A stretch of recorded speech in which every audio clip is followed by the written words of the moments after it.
শুনে কেউ না আসে, চলো দুজনা রে ডাক্তার পা হলো ঠ্যাকসার পাক দিয়া দে দেখ। ওরে বাপ রে, বড় খাম হয়ে গেছে তো। এলেন যেখানে লেগেছে 3 বার দিনে লাগাবেন আর গরম পানি দিয়ে সেদ্ধ করবেন। নেন, যদি না ঠিক হয় কি হবে? ঠ্যাকসার হয়ে যাব আমি।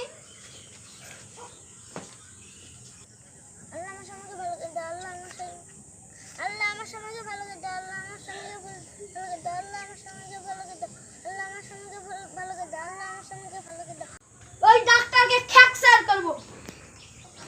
এই শালা ডাক্তার, তুই বলেছিলি আমার পা ঠিক হয়ে যাবে, তোকে আমি ঠ্যাকসার করব। দেখ কি হবে। ভালো করে বলেন কোথায় লাগিয়েছিলেন? যেখানে লাগেছিল সেখানে লাগিয়েছি। তার মানে